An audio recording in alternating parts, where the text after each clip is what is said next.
आणून दे. Welcome back. आता निघाली आहे मी आद्विकला घ्यायला. आज त्यांची दिवाळी पार्टी होती त्यामुळे लवकर स्कूल सुटतं 1 तास. त्यामुळे घरातले काही कामं आवरलेले नाही आहेत आज. चला आज आमचंही सगळे मिळून आता लास्ट भेटतंय. त्यानंतर 15 दिवसांनीच भेटू आता आम्ही सगळे. चलो बघू आता काय होतंय, काय मुलं काय करतायत, कशी झाली पार्टी त्यांची. चला त्यांना विचारूयात.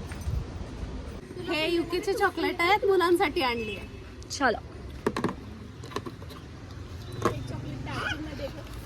तुटून पडले पोरं, तुटून पडले. मी आता पत्त चुड्यांचा पोहे बनवते. असे पातळ आहेत ते. कधी चुडा बनवते, नॉर्मल नाही तर पुदिना फ्लेवरचं बनवते. माझी फ्रेंड बनवते, ती खूप छान बनवते. मग मी पण फर्स्ट टाइम ट्राय करते. चला आता बनवूयात. आता टेस्ट कशी होते म्हणून सांगते ती. आणि ती करते तर एकदम मस्त होतं. आणि मी फर्स्ट टाइम बनवते.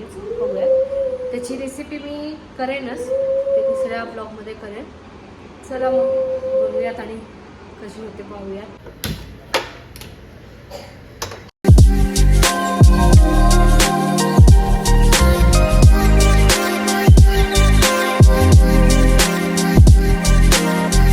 दिवाळीचा पहिला दिवस आहे, पशु वर्षाचा. तर चला आता रांगोळी काढून घेऊयात. छान आता आवरूयात. आणि आमच्या इथे गाय आणि वासरू आणून ठेवतात, तिथे जाऊन आम्ही पूजा करून येतो. चला तर मग बघूयात काय होतं आज कसं. चला स्टे ट्यून. तर मला रांगोळी काढायची आहे, पण आत्विक इतका त्रास होतो की मला रांगोळी काढणं शक्यच नसतं. ठीक आहे, आता प्रत्येक गोष्ट, प्रत्येक वस्तू घ्यायची असते.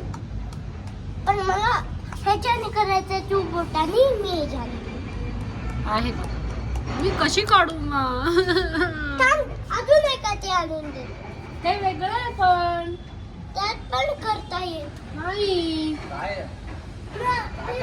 मी इथे रांगोळीला सुरुवात केली आहे आणि तो सेम कसं व्हायचं माझं काय माहिती. प्रत्येक गोष्ट आता मी जी घेईन ती त्याला हवी असते.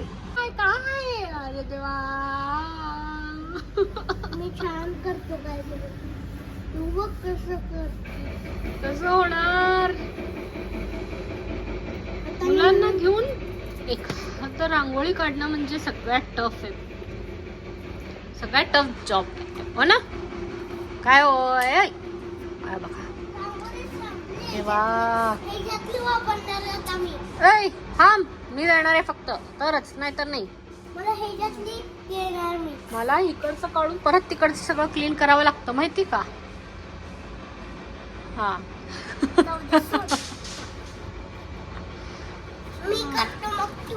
नको नको नको थांब, मी देते. चला मी निघाले वसुबारसची पूजा करायला. आता काही आलंय, उशीर झाला आज.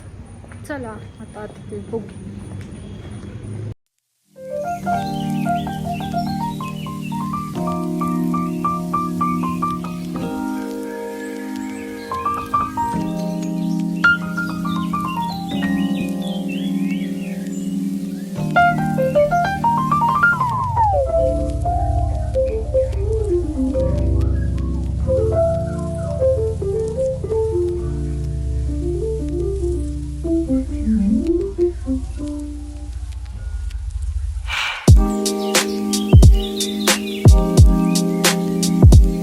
भूक लागली का? लागली बरं का लागली भूक तुला आज? चक्कर मारून आलो. चक्कर मारून आलो का काय म्हणून भूक लागली? चक्कर मारून आलो. हो बनवते पिझ्झा, त्यामुळं त्याला भूक लागली. गॅसवरच बनवते. याची रेसिपी जर हवी असेल तर कमेंट करून सांगा, मी नक्की देईन.